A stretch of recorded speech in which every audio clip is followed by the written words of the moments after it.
The TVWAN News is proudly brought to you by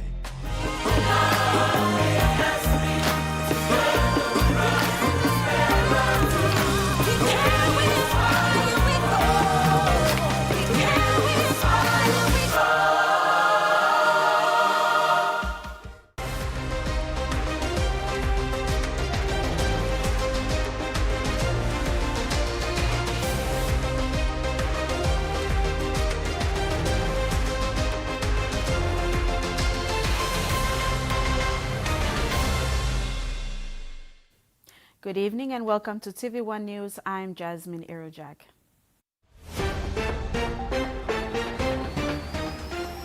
In this edition, 2 females appointed to lead constitutional offices, more families face eviction in Port Moresby, and PNG chiefs sign 3 local talents.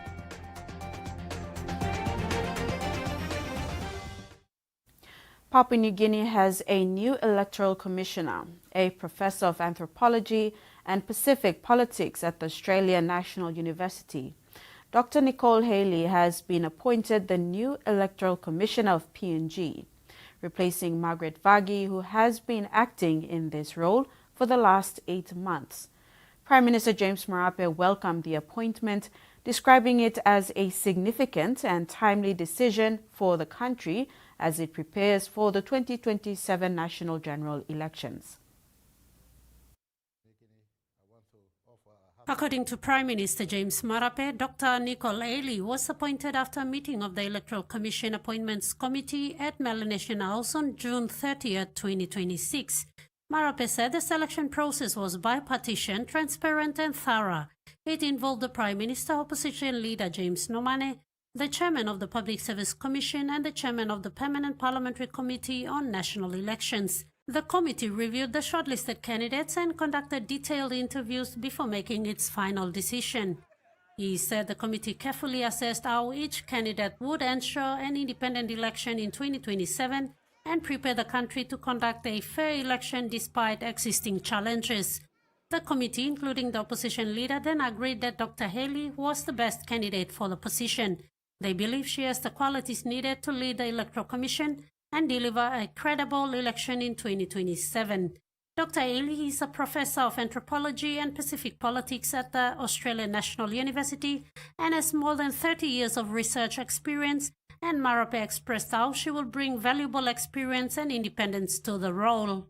Her work is focused on PNG's elections, political participation, election administration, women's representation, and electoral integrity. She has also contributed to major election studies and observation reports, including the 2007 and 2017 national general elections. Marape said Dr. Haley's extensive knowledge of PNG's electoral system and history will play a key role in strengthening preparations for the 2027 national general election.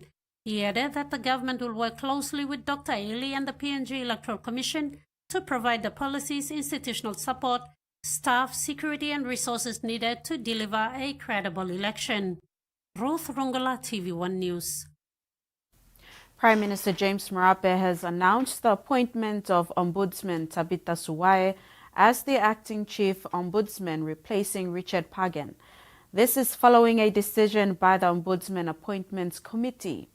Ms. Suwaye has been working as an ombudsman since October 2024 and assumes leadership of the Ombudsman Commission in an acting capacity, while the substantive position of Chief Ombudsman is advertised and filled.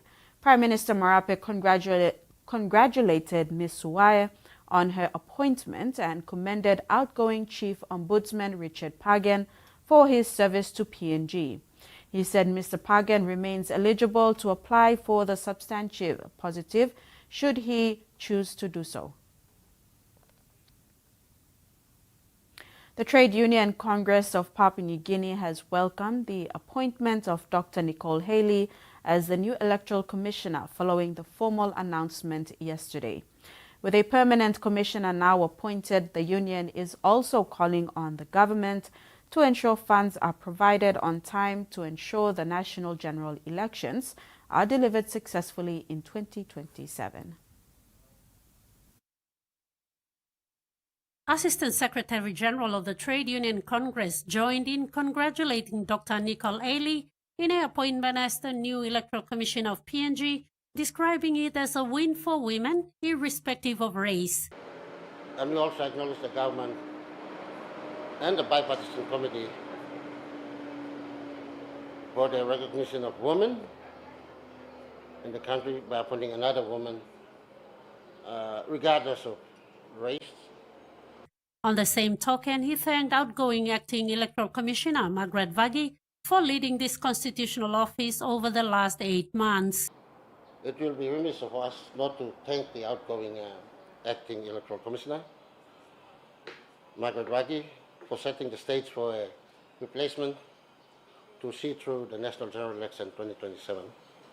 And while welcoming this new appointment, SECUM was also aware of the short time remaining for election preparation and called on the government to ensure funds are available for the new commissioner to deliver the 2027 national general elections successfully. And we'd like to urge the government to ensure that they support the new electoral commissioner by putting down the fund and later start the preparations. The appointment of Dr. Nicole Ailey had been welcomed by many, despite some raising concerns over non-national leading a very important constitutional office. Ruth Rongola, TVWAN News. SECUM also urged the government to strip off the oversight powers of the administrative services over the Electoral Commission to ensure the office remains free from political influence. We are calling on the government to remove the oversight by the Administrative Services Ministry from the Electoral Commission. The more they keep that oversight function there, it undermines the credibility and the integrity of the new commission. It will, because it will raise doubts as to influence coming from the political side of the playing field. The Office of Censorship has destroyed 645 prohibited items confiscated during enforcement operations conducted throughout 2025. This reaffirms its commitment to protecting the public and enforcing the Classification of Publication Censorship Act 1989. The destruction exercise was carried out in accordance with Section 81 of the Classification of Publication Censorship Act 1989 and the Censorship Board's decision under Section 11 and 12 of the Act. The legislation requires confiscated prohibited items that remain unclaimed to be destroyed after the prescribed period. The destroyed items include sex enhancement products, medical drugs, dietary supplements, and sex toys in various forms, including supplement gels, creams, sprays, and oils. The 645 items were primarily confiscated by Papua New Guinea Customs Service officers at key entry points, including the post office and Jackson's International Airport. Additional prohibited items were also seized by Office of Censorship officers during provincial inspection operations. Chief Censor Jim Abney said the successful destruction exercise demonstrates the office's ongoing commitment to preventing prohibited and illicit items from entering and circulating within Papua New Guinea. Materials that have been brought to the office were the assistance of our PNG Customs stakeholders, that they assisted us at the entry points to identify those materials that are prohibited and referred to censorship office. Abney said most of the items are ordered online. Magazines, pornographic CDs or blue movies that goes for destruction. But now the trend has changed. All these things that which I said, like movies, publications, are now going online. Is that correct? They're online. People now are importing something that will enhance them. They call it SEPs now. He encouraged those who are using these items to stop, as it is risky and contains long-term side effects. People will be aware these things are dangerous. Who's going to help us to be a better society? You have to partner with censorship office so that we can continue to inform our people that these are dangerous and harmful effects. The destruction exercise was carried out in collaboration with key stakeholders agencies, including the PNG Customs Service and the Royal Papua New Guinea Constabulary, and witnessed by the media.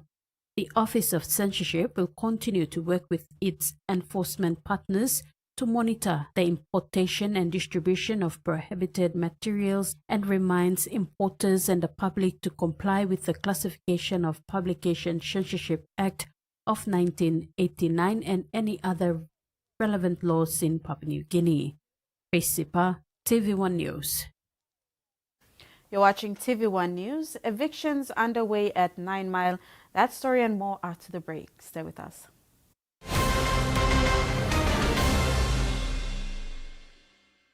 For too long, banking has felt out of reach for many. But now, BSP's One-Took Wallet is here to change that.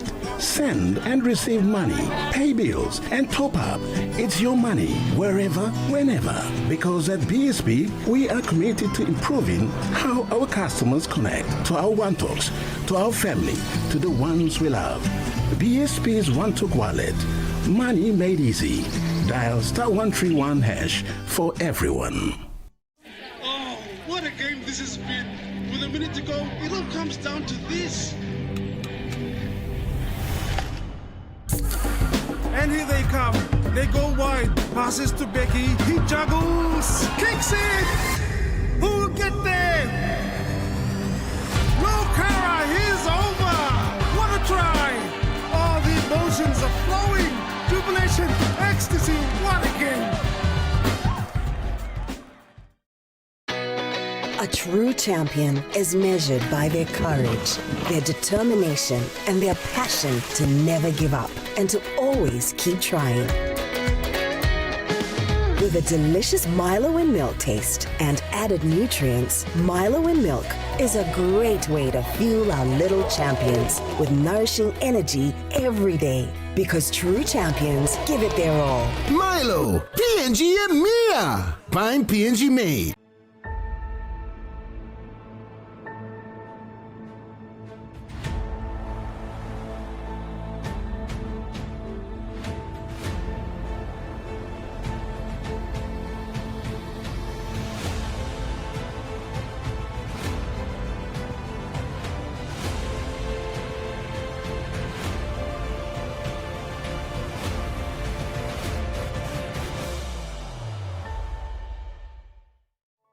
The PNG LNG project has now generated more than 30 billion kina for Papua New Guinea since production commenced. Nearly half of this amount has been paid as tax. Equity distributions are paid to KPHL and MRDC based on the interest they hold. Tax is paid to the IRC, while development levies and royalties are paid to DPE.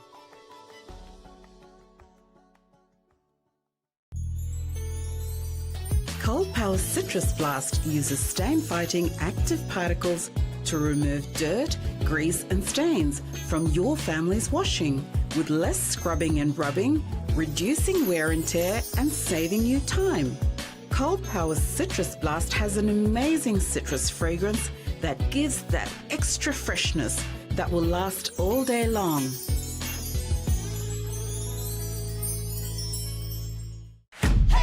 PNG's favorite soft drink now in bottles.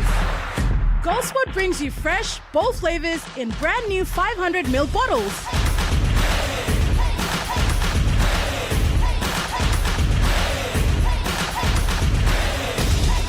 Taste the rainbow. More freshness, more flavor, more fun. Lime, orange, raspberry, and pineapple. Proudly made in PNG. Proudly Goldspot.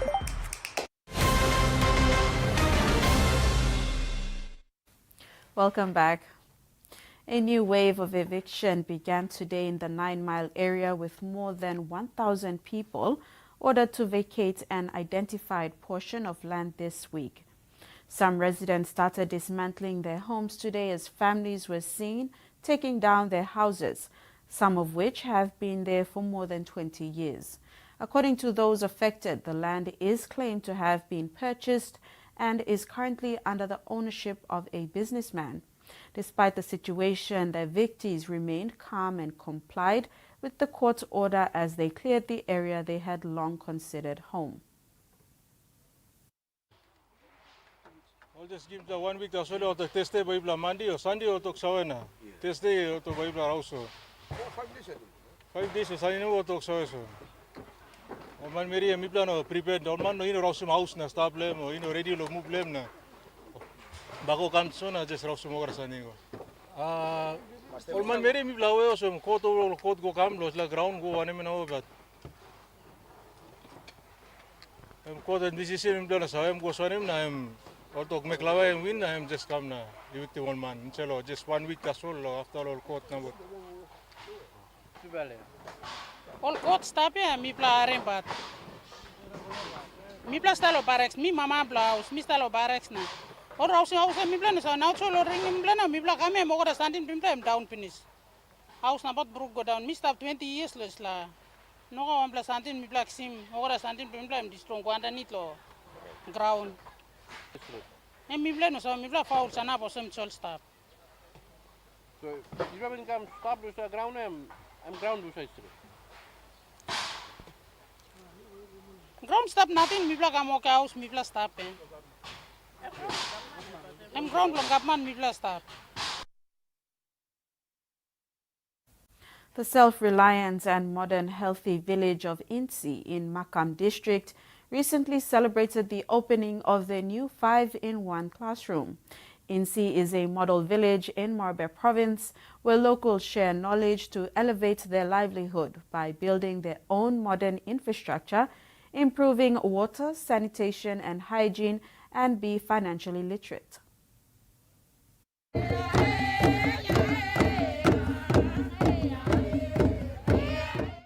Located along the Omi River in Makam district, the remote village of Insi is a beacon of self-reliance in Morbe province.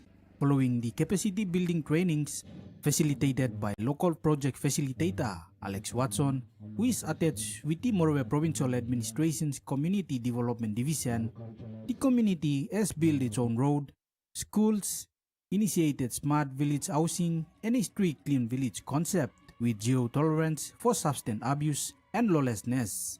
The 5-in-1 classroom that was opened by Makam MP Connie Iguan on Friday, June 26, 2026 was another project that was successfully completed by the villagers themselves. People hard work you make him. You must done it. You must amamas. Also you come up him kai. Look at it. Kai lo hard work you him come up. Finish them come up with them model inside the Morbe province. You gonna want a place inside the Morbe province. You know not looking awesome Insi place. Now all things they come up inside the Insi place. Work mark blow community development. And people like looking sit down low place they must come up good plan. Because all sit down in and come up good plan nothing. And by start on them you meet people. Now you got good plus survey, good plus thing, and walk by kirap. Now suppose no God, and by kind of some lot of place stuff. Plant the rest stuff inside Lord place. Now only no walk boom one time, no send it in place, the sit down in man very good. Interest blow you me all get all of send it in place. And the next generation that come backside lo you me. You may get time by you me stop, you may go, but you may must improve him sit down no place so that next generation all come na all look him na community or place must progress must improve all get a time. You get something heavy or something salty stuff, all must continue to make him next. Funding that enabled the construction of the 5-in-1 administration and double classroom building came from the government tuition fee subsidy, school fundraising, parents and citizens infrastructure development support fees, and Makam District Grants 2023. Awiong outlined that 50,000 was spent on hardware materials while timber was sourced from the village, and labor was free as well because local carpenters were engaged. Otherwise, the value of the new building would have been 100,000 to 150,000. Meantime, INSI's Makam Hewagi Cooperative Society has successfully secured a 50,000 community grant from Digicel Foundation to install solar lights around the village. Mason Lewis, TVWAN News. The Bank of Papua New Guinea has made a dividend payment of 76.95 million kina to the Consolidated Revenue Fund from a profit of 384.8 million kina from its 2025 annual year. The balance was transferred to the General Reserves in accordance with Section 50 of the Act. The 76.95 million paid to the Consolidated Revenue Fund in 2025 reflected an increase of 31.51 million in 2024, which was around 48.44 million. The Consolidated Revenue Fund is the government's central bank account established under the Public Finances Management Act 2017 to assist finance the national annual budget. This was highlighted in the BPNG's 2025 annual report and financial statements to the government as is required by law under Section 44 of the Central Banking Act 2000. The report was submitted to the Treasury Minister Ian Ling Stuckey on 26 June 2026, highlighting key operational performance, policy activities, and audited financial statements for the year ended 31st December 2025. Governor of BPNG, Elizabeth Genia, said the submission of the 2025 annual report to the government represents the central bank's commitment to good governance and reflects central bank's continued efforts to strengthen transparency and accountability. Mason Lewis, TVWAN News. Octedi Mining Limited has submitted its environmental and social impact assessment report for the proposed tailings storage facility at Okbirian to the government. This represents a major milestone in Octedi's Growth 2050 strategy.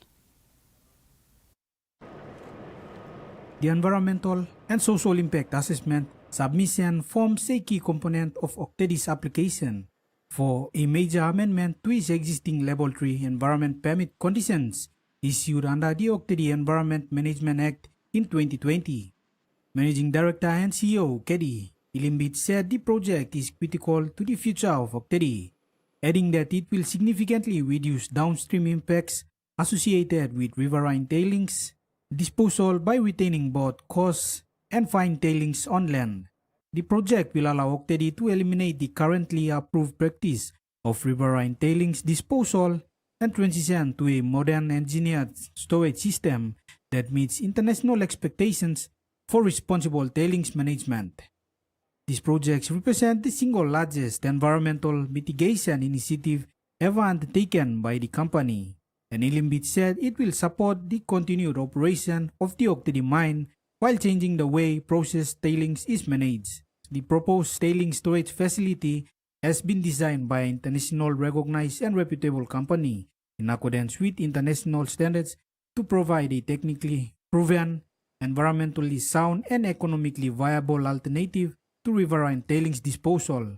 Limbit said the project is expected to deliver lasting environmental benefits for the Octedi and Fly River systems, while ensuring the economic and social benefits generated by the mine continue to support PNG, Western Province, Octedi communities, employees, business partners, and shareholders well in the future. Mason Lewis, TVWAN News. The Nakanai Oil Palm Festival of Arts and Culture is a vision and initiative of the Nakanai District Development Authority to provide a sustainable platform for cultural preservation, tourism promotion, community participation, and economic empowerment. This inaugural festival was held this week. Over the last several decades, the oil palm industry has transformed the social and economic landscape of West New Britain Province.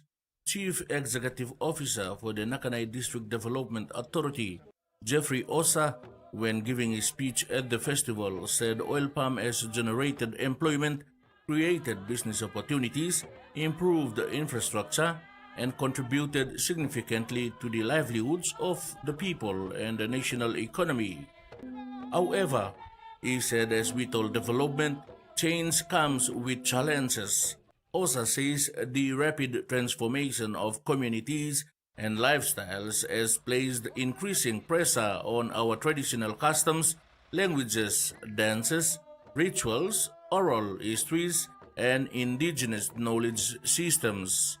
He stated that many of these cultural traces are at risk of being forgotten if deliberate efforts are not made to preserve and promote them.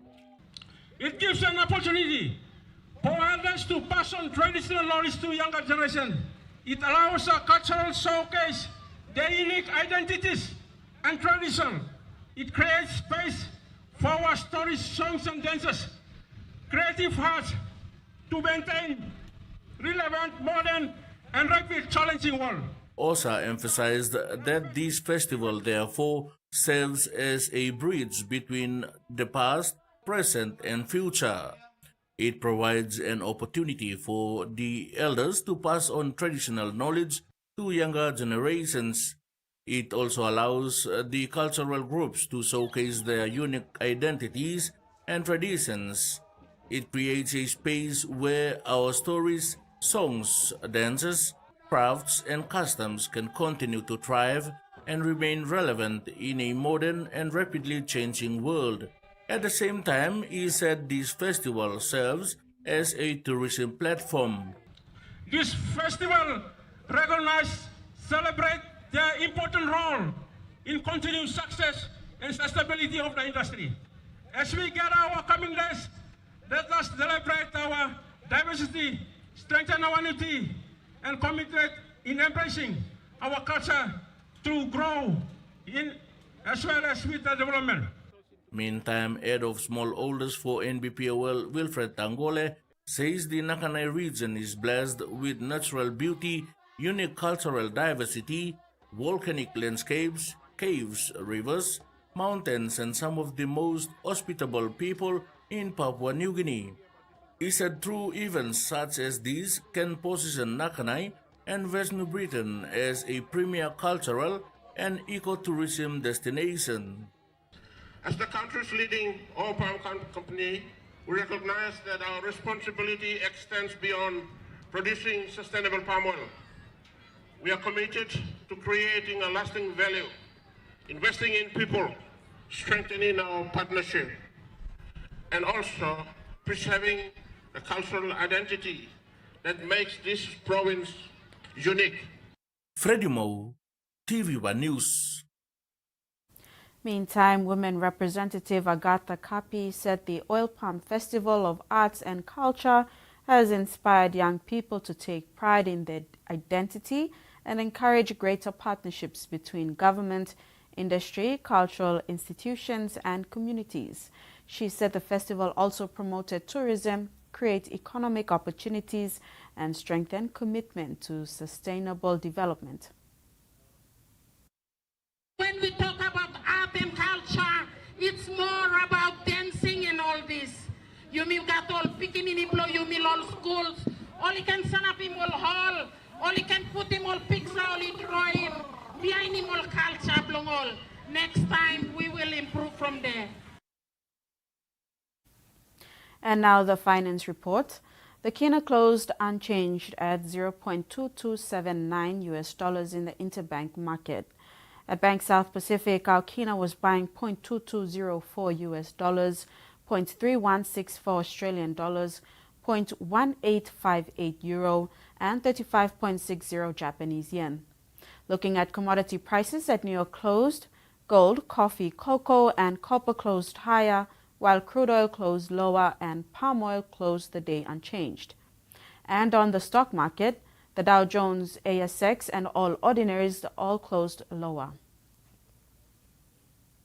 TVWAN News continues after the break. Stay with us.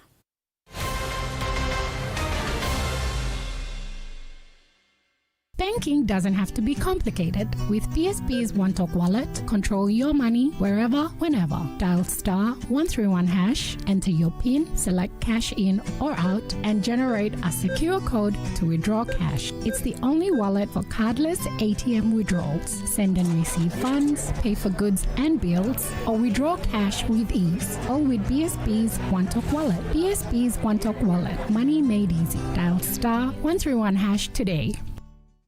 Oh, what a game this has been.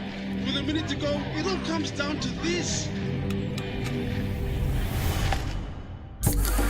And here they come. They go wide. Passes to Becky. He juggles. Kicks it. Who'll get there?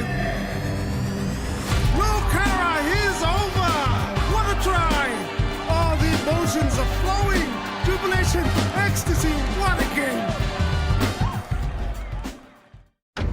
Tambo true longkarim o salim na simokin. Marijuana or all drugs no good ikam lo overseas or some cocaine or crystal meth. Nupla law or likolim Controlled Substances Act 2021 by making sawe lo you lo baim court fine inap money mark inap lo 2 million kina or go life year calabus. This platok sawe ikam long National Narcotics Bureau. One time Halivin, Willem Australia, Papua New Guinea Law na Justice Partnership. You have to meet my best friend. She's the sweetest. Hey, check out my hair. Which one? The one on your head or the one in the sink? Relax.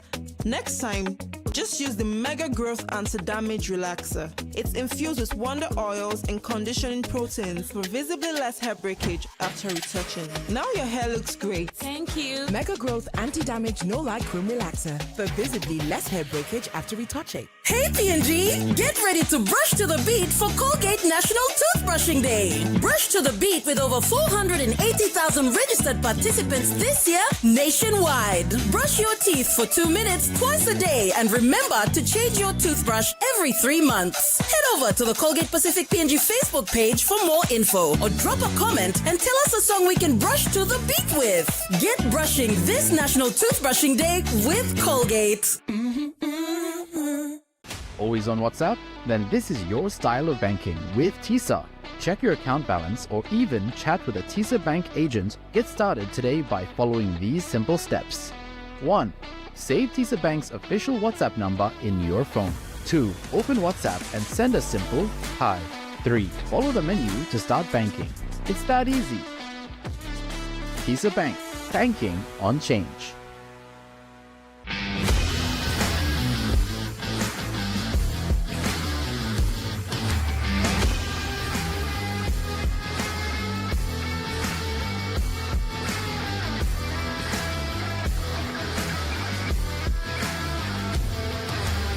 Himself and runs, he's got the base S and he scored the first try, and that's what they wanted, right on his chest, and he's gone over and scored. What a pass there from the 5'8".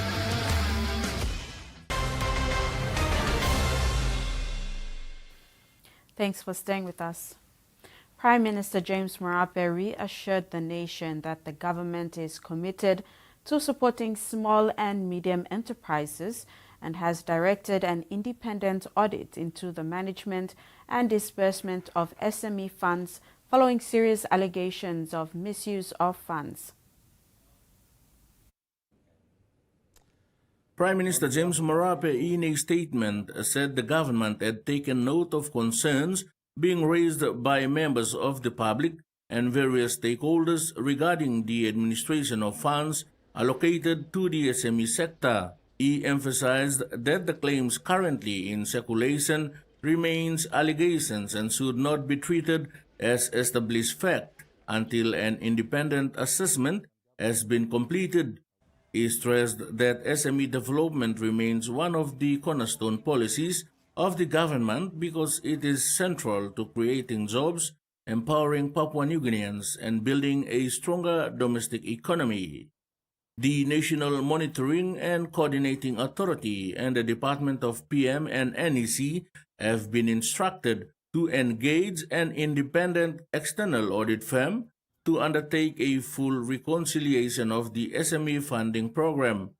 The audit will determine the amount of public funds allocated to the program, how much has been released, where the funds have been disbursed, and whether those disbursements were done according to government policy and processes. Freddie Moe, TVWAN News. The National Capital District Commission is currently undertaking the complete reconstruction, rehabilitation and resealing of the road segment connecting Gerika to the Ruben Taureka Highway, marking a significant infrastructure upgrade aimed at improving access and mobility for residents. Over 12,000 residents will now benefit from the road upgrade taking place from Gerika along the Ruben Taureka Highway. NCDC is undertaking a complete rehabilitation and resealing of the road segment to improve access and mobility for residents. The project forms part of a broader citywide settlement transformation initiative led by the NCD Governor Paulus Pakop, which is upgrading settlements into suburbs over the next 20 years. The 2.7-kilometer road upgrade is a key intervention infrastructure designed to improve connectivity, enhance service delivery, and support safer and more reliable transport access for communities in the area. Reinhold Engineering Group of Companies Limited has been contracted and is responsible for delivering the project. The U.S. Embassy in Port Moresby, the U.S. Marines, and the Papua New Guinea American Football Federation came together for a friendly American football match at Ella Beach over the weekend. The occasion was part of the lead-up activities to the 250 Independence celebration for the U.S. The event was part of the Freedom 250 celebrations, marking the 250th anniversary of American independence, while promoting friendship and people-to-people ties between Papua New Guinea and United States. Embassy staff, U.S. Marines, and local American football athletes took to the field in a spirited display of sportsmanship and teamwork. The friendly match highlighted the growing partnership between the United States and Papua New Guinea, bringing together participants from different backgrounds through sports. U.S. Surgeon Affairs Alex Berenberg said the event reflects shared values of community, cooperation, and friendship. It's also a great way for us to share ties between our two peoples and to get to know one another, because this is so important to us as Americans, and as we celebrate our 250th anniversary of independence this year, we'd like to bring a little more piece of the USA to PNG. So you want to tell us a little bit about the American Football Federation here in PNG? The Papua New Guinea American Football Federation, incorporated in 2020 and formally affiliated with the International Federation of American Football in 2021, continues to expand sport across the country. Saturday's match marked another milestone for the federation as it works to grow local competition and strengthen its partnership with the U.S. Embassy. The event forms part of a broader series of Freedom 250 celebrations being held at U.S. embassies around the world, commemorating America's 250th anniversary and strengthening connections between the United States and its international partners. Michael Tamtipais, TVWAN News. This is TVWAN News. In sports, we have news of 3 new signings by the PNG Chiefs and the day's other sports stories. We'll be back.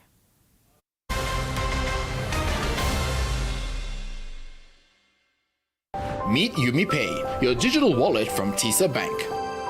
Your gateway to seamless transactions. Withdraw cash anytime at your nearest TISA agent. Send money to family and friends anytime, anywhere. Top up and pay with just a scan. From taxis to coffee and small businesses, UmiPay makes every payment simple. UmiPay, powered by TISA Bank. The PNG LNG project has now generated more than 30 billion kina for Papua New Guinea since production commenced. Nearly half of this amount has been paid as tax. Equity distributions are paid to KPHL and MRDC based on the interest they hold. Tax is paid to the IRC, while development levies and royalties are paid to DPE. You sabi tools and condom and way where you can abrusim seek HIV, STI na unplanned pregnancy, ting him, use him condom long right way. Stop safe na look out him you yet. Use him condom all get a time. Suppose you know save long HIV status long partner blog you or suppose you got plenty partner. Use him condom good all get a time. Long haborus him sick HIV, STI na unplanned pregnancies. Use him condom banis him you yet na future blog you. This platok save ikam long National AIDS Council Secretariat.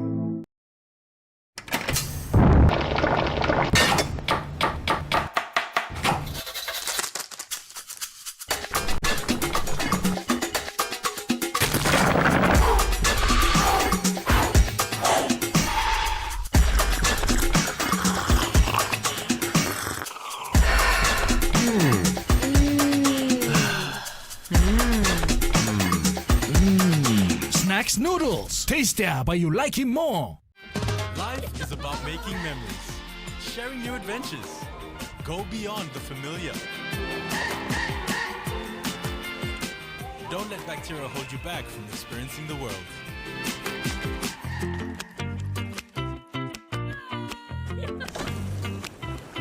Protex uses natural antibacterial protection with flaxseed oil and eliminates 99.9% of bacteria. Free yourself. Go beyond with Protex. Papa will come close to Laos. Kaya ino ready yet. Mak blame belatya. Mom's too glorasta. Suppose him no ready. Ayo.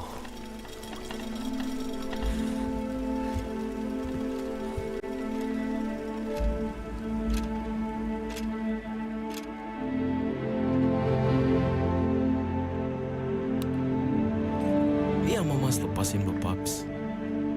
I'm sure him way blue meal get that. Newcastle! What a try! Off straight through the tackles for the Knights. And away the crash play by Cronulla. Now Ravage had to reach for the ball.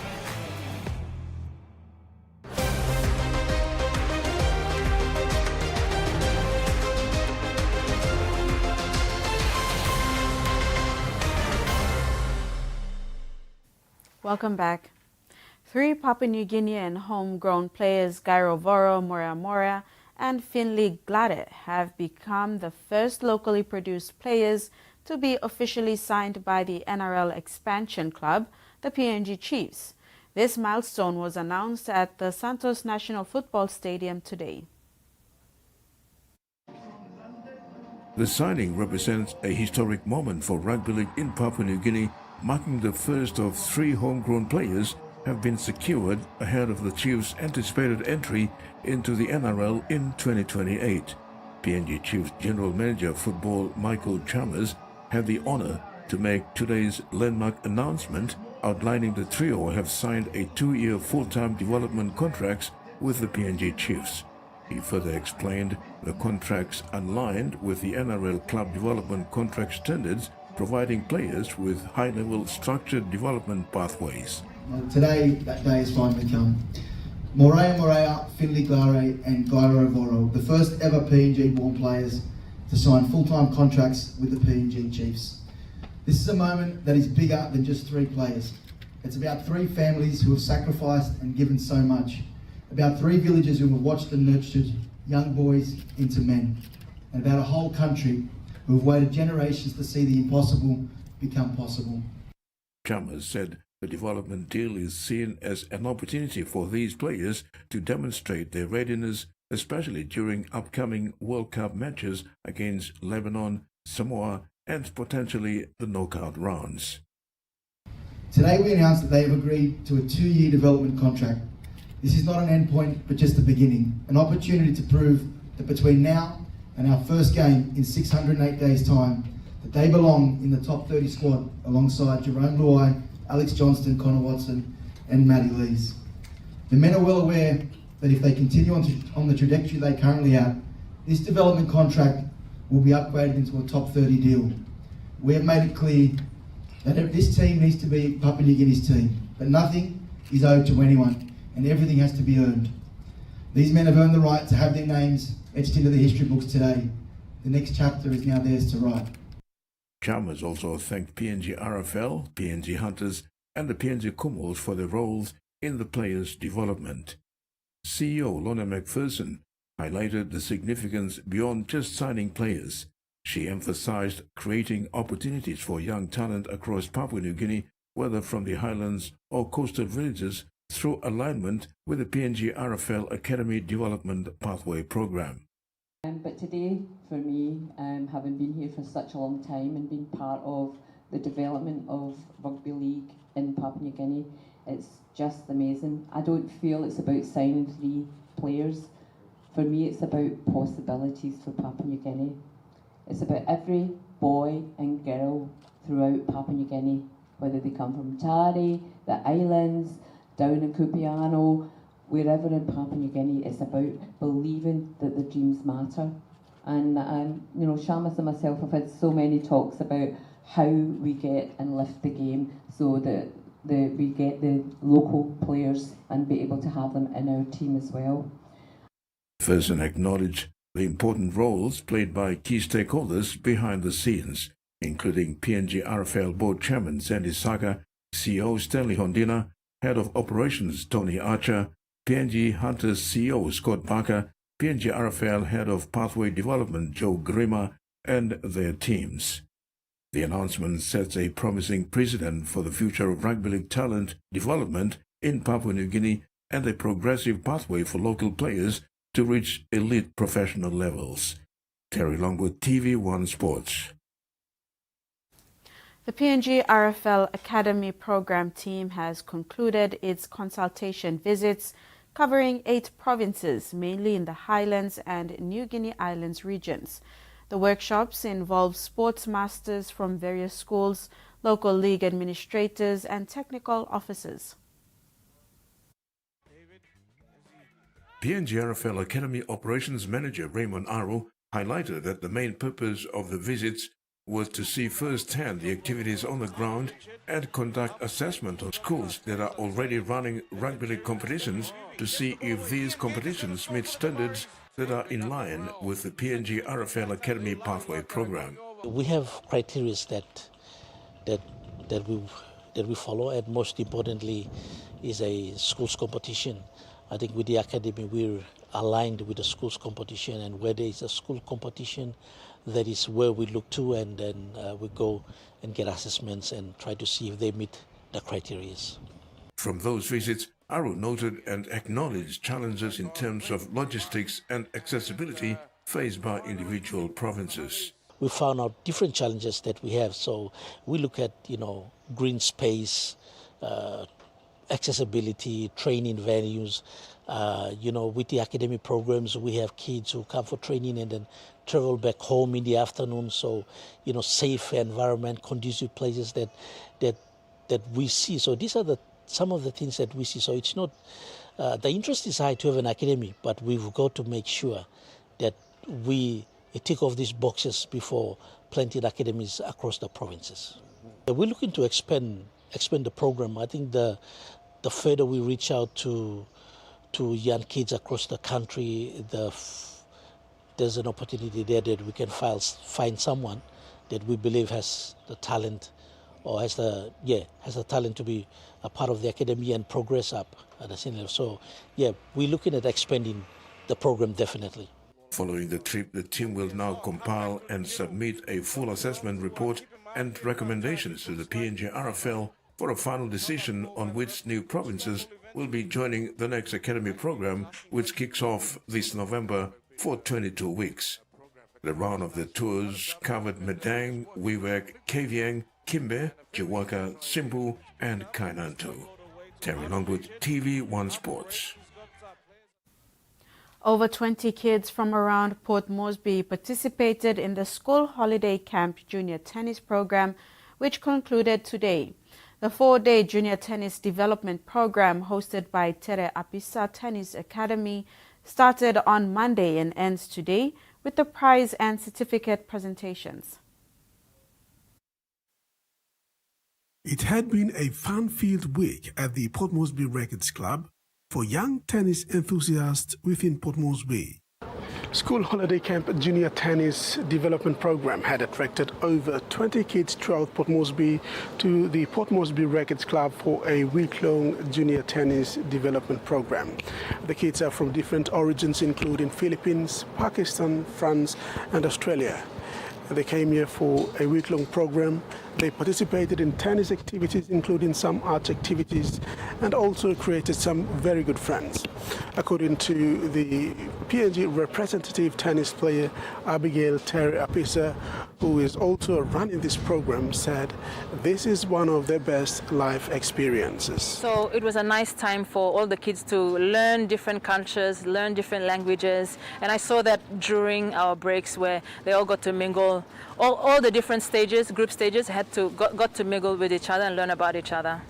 Terry Apisa added that the program is not only about learning tennis skills, but also make friends and keep preoccupied during the holiday. Yeah, so it was not just all about the tennis. We were able to bring, stationary activities, so crayons, colors, Play-Dohs, because we understood there were so many Red Ball kids, and just to kind of keep them occupied and fun. 13-year-old Imelda Ragu is amongst the participants who enjoyed the program. My name is Imelda Ragu, and I'm 13-year-old. I made some new friends, and they were really kind to me. Terry Apisa said children were grouped into 3 divisions. First-timers were grouped in reds, intermediate were grouped into separate group, and those that had played before were pulled into separate group. This was to ensure kids are given fair opportunity to play, and also it made it easy for coaches and trainers.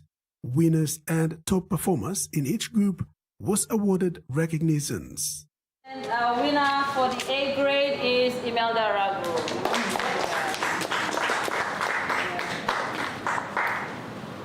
Oh, I forgot to, sorry. You're supposed to receive this one and Lionel, one for Lionel. The school holiday camp concluded today with certificate and prize presentations. Rex Lita, TVWAN Sports.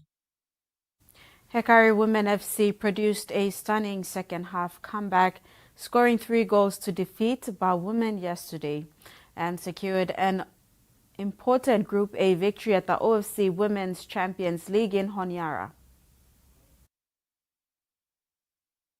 Ba Women stunned the Papua New Guinea champions by taking a 1-0 lead into a half-time through Nerieta Leba's first-half strike. But Hekari responded after the break, dominating possession before substitute Maria Veronica leveled the scores in the 71st minute following a goalkeeping error. The turning point came in stoppage time when Ba's Serena Nareni was sent off after receiving a second yellow card. With Ba down by 1 member, Hekari capitalized, scoring twice more in the closing moments to complete a dramatic 3-1 victory. Hekari's scorers were Maria Veronica, Neni Elipas and Phyllis Pala. Victory propels Hekari Women's FC to the top of Group A with 4 points from their 2 matches. Above Ba Women FC on 3. Hekari faced Henderson Eels FC in their last group game on Saturday, whilst Ba Women FC will take on Tafea FC with semi-final places still up for grabs. The win gives Hekari a major boost in their push for a place in the semi-finals after drawing the opening Group A match. The PNG champions, runners-up in the inaugural tournament and semi-finalists last year, remain firmly in contention as they chase their first OFC Women's Champions League title. Rex Lita, TVWAN Sports. The State of Origin decider will be played at the sold-out Lang Park next Wednesday in front of over 80,000 supporters, mostly Queensland Maroons.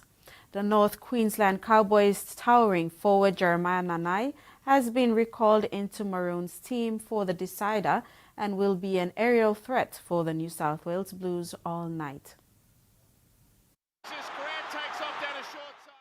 Queensland Maroons coach Billy Slater made just 2 changes to his team for the State of Origin decider. One of those changes is the North Queensland Cowboys forward Jeremiah Nanai. Clifford puts it up here. Again, targeting Toto. Edwards coming across. Oh my God! What a catch! What a try! Jeremiah Nanai! Nanai was overlooked for 2 Origin games, but the injury to Lindsay Collins opened the door for the Cowboy to end the call-up.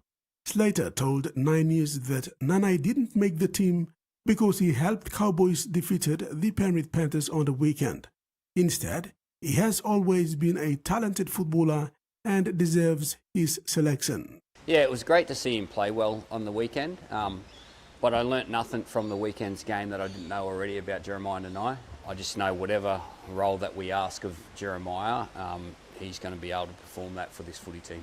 The Queensland Maroons coach praised Nanai for his Origin accomplishments and anticipates a stronger performance from his second rower. He has done a wonderful job for this footy team. He's 23 years old, and as you mentioned, he's played 11 Origins already. That's a lot of Origin football for a young man, but he's quite experienced. And Slater will stick with most of the players that got the job done in Melbourne. His men will run out on home turf as favourites to win the decider next Wednesday, July 8th. Meanwhile, Slater has also noted that this will be his final year as Maroons coach, another reason for his men to play hard and take out the series. Rex Lita, TV1 Sports. And that ends the sports segments. We'll now have the weather forecast.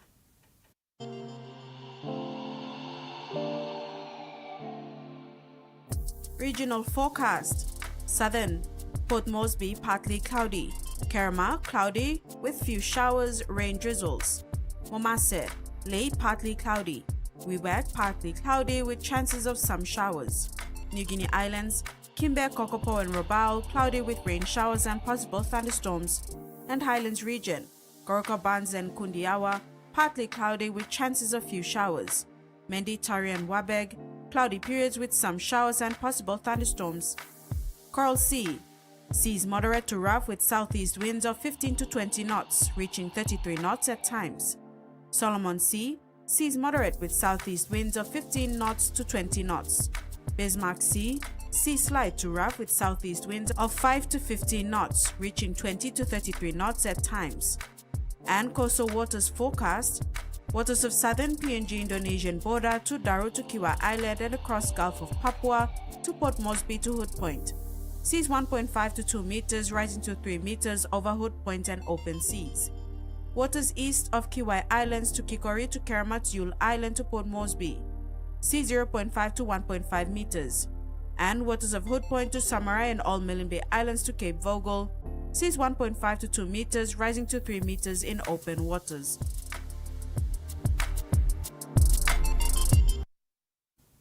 And that's been another edition of TV1 News.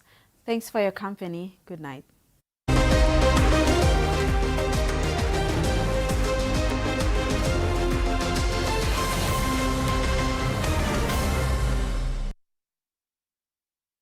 The TV1 News was proudly brought to you by